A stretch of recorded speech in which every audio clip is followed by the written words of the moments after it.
నమస్తే. నేను మీ కుప్ప పద్మిని. ఇన్నాళ్ళు మీ సపోర్ట్‌ని నాకందిస్తూ, మీ ప్రేమని నాకందిస్తున్న ప్రతి ఒక్కరికి కృతజ్ఞతలు. ఇప్పుడు చూడబోతున్న ఈ వీడియో కూడా ఖచ్చితంగా మీకు ఉపయోగపడుతుంది.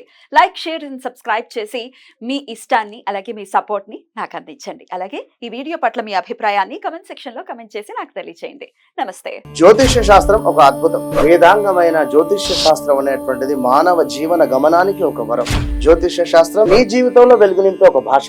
ఆ భాష నీకు అర్థమైతే ప్రకృతి నీతో మాట్లాడుతుంది. అస్ట్రాలజీ నేర్చుకోవాలి అనుకునే వారికి అద్భుత అవకాశం. మురళీధర శర్మ గారి అస్ట్రాలజీ క్లాసెస్ అతి త్వరలో మొదలు కాబోతున్నాయి. 100% జాబ్ గ్యారంటీ. వివరాల కొరకు సంప్రదించండి. నమస్తే, వెల్కమ్ టు అవర్ ఛానల్. నేను పద్మిని. ప్రస్తుతం పాటు ప్రముఖ ఆధ్యాత్మికవేత్త, astrologer, tarot card reader and Vedic nutritionist Shrimati Vanaja Ramisetti గారు మనతో పాటు ఉన్నారు. మాట్లాడదాం. నమస్కారం అండి. నమస్తే మా పద్మిని. భాద్రపద శుక్లపక్ష ఏకాదశి వచ్చేస్తోంది.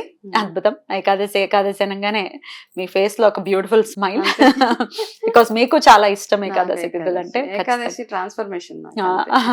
ఏకాదశి నుంచి లైఫ్ మారిందా? అంతే. అంటే ఐ మీన్ ఏకాదశుల నుంచి ఎప్పుడైతే చేయటం మొదలు పెట్టారో అంతే కదా. నేను ఒకప్పుడు మామూలుగా ఏకాదశి అంటే మామూలుగా చేసుకునేదాన్ని. కానీ ఎప్పుడైతే ఏకాదశి చెయ్యాలి అని ఒక సంకల్పం పెట్టుకొని మనము కాన్షియస్ గా ఉంటాం చూడు. ఏకాదశి రోజు నేను ఇలాగుంటాను, ఇవి చేస్తాను అన్నప్పుడు నుంచి మన లైఫ్ లో వచ్చే ప్రతి ఒక్క ట్రాన్స్ఫర్మేషన్ ఏదైతే ఉంటుందో ఫాస్ట్ గా జరుగుతుంది కదండి. Immediate result. ఇంకేం కావాలి మీకు? ఇంకెందుకు రెమెడీలు? ప్రతి 15 రోజులకు ఒక రోజు వస్తోంది మన కోరికలు తీర్చడానికి. ఆరోగ్యపరంగా చూసుకోవచ్చు, స్పిరిచువల్ గా మన మైండ్ ని మనకంటే విజ్డమ్ అంటాం కదా, అన్నిటికీ మనం ఏకాదశి స్టోరీస్ చదువుకుంటూ వెళ్తే ఒక్కొక్క స్టోరీలో ఒక నీతి ఉంటది.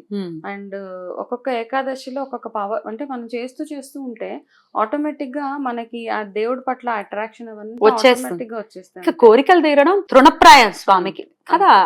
అలా తీర్చేస్తారు, అందులో సందేహం లేదు. దయచేసి స్టార్ట్ చేయండి, ఇది మనవి. రైట్ అండి.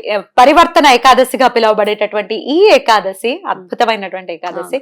స్వామి యోగ నిద్రలో ఉన్నారు. దానికి ఒక క్యూట్ స్టోరీ కూడా ఉండటం, ఆయన ఇటు నుంచి అటు తిరగటం, నుంచి రైట్ కి తిరుగుతారట. బ్యూటిఫుల్. అందుకని దాన్ని పరివర్తన ఏకాదశి జరుపుకుంటూ ఉంటారు. ఏం చేయాలి ఆ రోజు? ఎలా ఆరాధన చేసుకోవాలి? ఈ ప్రతి ఏకాదశికి మనం రెగ్యులర్ గా ఫాలో అవ్వే ఏదైతే నియమాలు ఉంటాయో అవి, ప్రత్యేకించి శనివారాలు వచ్చినప్పుడు, శనివారం మనం ఇంకా ఎక్కువగా మనం విష్ణు ఆరాధన ఎక్కువగా చేస్తాం కాబట్టి శనివారాలు ఆ రోజు వీలున్న వాళ్ళు తప్పకుండా గుడికి వెళ్ళాలి. అంటే మన ఇంట్లో పూజ చేసుకోవడం ఒక ఎత్తు అయితే, గుడిలో పూజ ఇంకొక స్పెషల్ గా చాలా డిఫరెంట్ ఆరాని ఇస్తుంది అనమాట. కాబట్టి గుడికి కూడా వెళ్ళొచ్చు. ఆ రోజు చేసే స్నానాలు ఏవైతే ఉంటాయో, నది స్నానాలు, ఇవన్నీ రెగ్యులర్ గా చేస్తూ ఉండండి. అయితే ఈ రోజు ఇంకా ఇంపార్టెంట్ గా మీరు చేయాల్సింది ఏంటంటే, రావి చెట్టు దగ్గర దీపారాధన చేసుకోవాలి. ఆ రోజు శనివారం కూడా ఉంది కాబట్టి ఆవ నూనె తోటి దీపం పెట్టండి. నార్మల్ గా ఆవు నెయ్యి తోటి పెడతాము విష్ణుమూర్తికి. మనము ఏకాదశి చేసినప్పుడు ఆవు నెయ్యి శ్రేష్టంగా వాడుతూ ఉంటాం కాబట్టి మీరు రావి చెట్టు దగ్గర ఖచ్చితంగా పూజ చేసినప్పుడు రావి చెట్టుకు 11 ప్రదక్షిణాలు చేయడం ఒకటి, అక్కడ పంచదార కలిపిన నీళ్ళని రావి చెట్టు దగ్గర పోయడం ఒకటి, దాంతో పాటు రాగి మన ఆవ నూనె తోటి దీపం పెట్టి, పిండి దీపం మోస్ట్ ఇంపార్టెంట్ గా పిండి దీపం పెట్టండి. పిండి పెట్టమంటారు. 2 దీపాలు పెట్టి అక్కడే ఒక బెల్లం ముక్క నైవేద్యంగా పెట్టి, పిండి దీపాలు పెట్టడానికి కూడా కారణం ఉంది. యాక్చువల్ గా మనం పిండి దీపాలు పెట్టినప్పుడు అక్కడ ఉన్న చెట్టు దగ్గర ఉన్న చీమలు అవి ఇవి తినేస్తాయి వాటిని. కాబట్టి మనకి ఆ పుణ్యం కూడా వస్తుంది అనమాట మనకి. కాబట్టి లేదు అలా లేని పక్షంలో మీరు ఆ చీమలు అవి తినట్లేదు అంటే, దీపారాధన ఉండే వరకు ఉండి అవి చిన్న చిన్నగా ఉండల్లాగా చేసేసి మీరు ఏదైనా పక్షులకి కానీ చేపలకి కానీ వేసేస్తే మీకు అవన్నిటికి పెట్టిన అన్నదానం చేసినంత పుణ్యం కలుగుతుంది ఆ రోజు. ఇదే కాకుండా మీరు నార్మల్ గా చేసుకునే పూజా విధానం ఏదైతే ఉంటుందో అది రెగ్యులర్ గా చేసుకోవడం ఒకటి. తులసి ఆరాధన చాలా చాలా శ్రేష్టంగా చేస్తూ ఉంటాం కాబట్టి ఏకాదశి రోజు మనం తులసిని తెంపాం కాబట్టి ముందు రోజే తులసి అంతా రెడీ చేసుకొని పెట్టుకోవడం, తులసి పూజ కంపల్సరీగా చేసుకోవడం ఈరోజు. అయితే ఇంకా కుంకుమ పువ్వుని ఎక్కువగా వాడుతూ ఉంటాం ఎన్ని ఏకాదశి. అంటే నేను చేసే పద్ధతి చెప్తాను. కుంకుమ పువ్వు ఎలా వాడతారు? కుంకుమ పువ్వు నార్మల్ గా కుంకుమ పువ్వుతో రెమెడీస్ చాలా ఉంటాయి. చెప్పండి ఒకటే.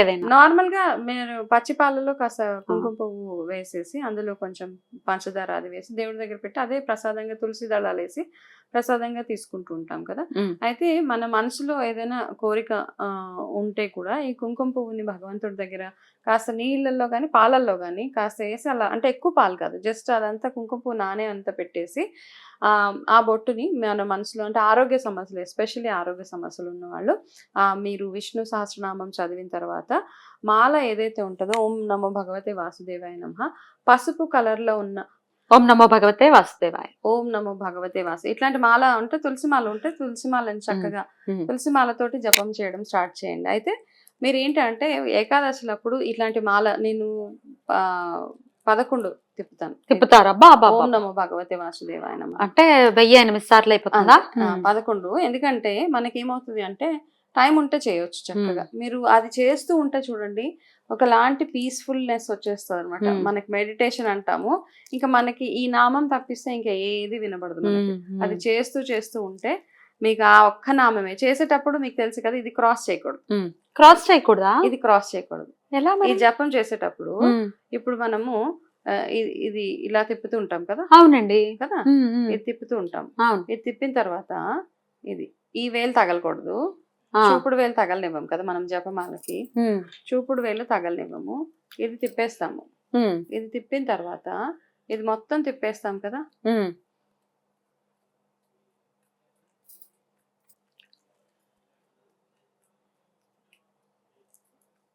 ఎప్పుడైనా సరే జపమాల ఇలా తిప్పేసిన తర్వాత, ఇది మొత్తం తిప్పిన తర్వాత దీన్ని మళ్ళీ ఇటు తిప్పాలి మనం. ఇటు తిప్పాలి ఇలా, అర్థమైందా?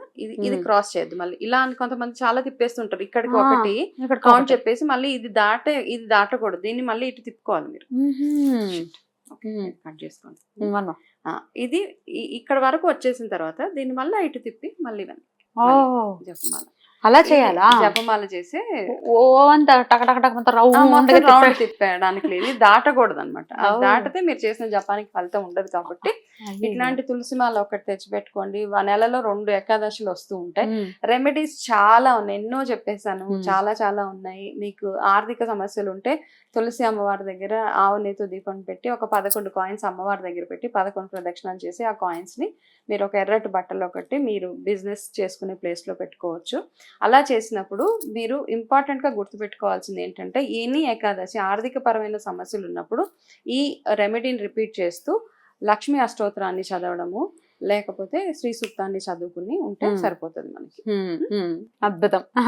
శ్రీ సూక్తం చదవటం రాని వాళ్ళు విన్నా కూడా ఓకే, శ్రీ సూక్తం చదవచ్చు. ఇలా నేను చెప్పిన చిన్న చిన్న అంటే మనం రెగ్యులర్ గా చేసుకునే పూజలే, కాకపోతే మనం ఏకాదశిని మళ్ళీ చేసుకోవాలని గుర్తు చేసుకోవడం, ఇలా మనం మాట్లాడుకోవడం. రావి చెట్టు దగ్గర దీపారాధన అన్నారు కదా, ఎప్పుడు చేయమంటారు? ఎనీ టైం, మార్నింగ్ లో గానీ ఈవినింగ్ లో గానీ మీకు ఎప్పుడు వీలు ఉంటే అప్పుడు చేసుకోండి. రావి చెట్టు దగ్గర దీపారాధన శ్రేష్టంగా మార్నింగ్, మామూలుగా ఉదయాన్నే అసలు ఏ పూజ అయినా కానీ సూర్యోదయానికంటే ముందు అయిపోతే డే టైమ్ లో చేసుకుంటే కూడా మంచిది. రైట్, అద్భుతం. మర్నాడే తినే పరిస్థితి ఉంటుంది, ద్వాదశి ఘడియల్లోనే తినాలి కాబట్టి మర్నాడు తినాలి, మర్నాడే తినాలి. చాలా మంది రైస్ తినరు, అలాంటి వాళ్ళు, ఓపిక లేని వాళ్ళు కాస్త సగ్గు బియ్యం తోటి తినడం, ఇవన్నీ చేసిస్తూ ఉండండి. మనకు తెలిసి ఆల్రెడీ ఏకాదశి అంటే ఏకాదశి గురించి చాలా మందికి ఈ మధ్య, ఒకప్పుడు అంత అవగాహన ఏమి ఉండేది కాదు. కాకపోతే ఇప్పుడు ఎవరిని అడిగినా చెప్పేస్తున్నారు కదా. నేను చేయాలి, అలాగే చేసుకోవాలి. ఎందుకంటే ఆ డివైన్ పవర్ అన్ని ఆ విష్ణు యొక్క, అంటే ఇప్పుడు ఆయన యోగా అలా జరగాలి. పరివర్తన ఏకాదశి మన జీవితాల్లో కూడా ఎంతో కొంత పరివర్తన రావాలి. ఎందుకంటే వద్దు ఇదే కష్టాల్లో ఉన్నాం కాదు, మార్పు వస్తుంది.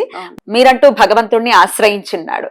ఖచ్చితంగా అలా ప్రతి ఒక్కరి జీవితాల్లో కూడా చాలా అద్భుతాలు జరగాలి, చాలా సుఖ సంతోషాలతో ఉండాలని మనస్ఫూర్తిగా కోరుకుంటూ చాలా బ్యూటిఫుల్ గా ఎక్స్ప్లెయిన్ చేశారండి. కృతజ్ఞతలు. నమస్కారం.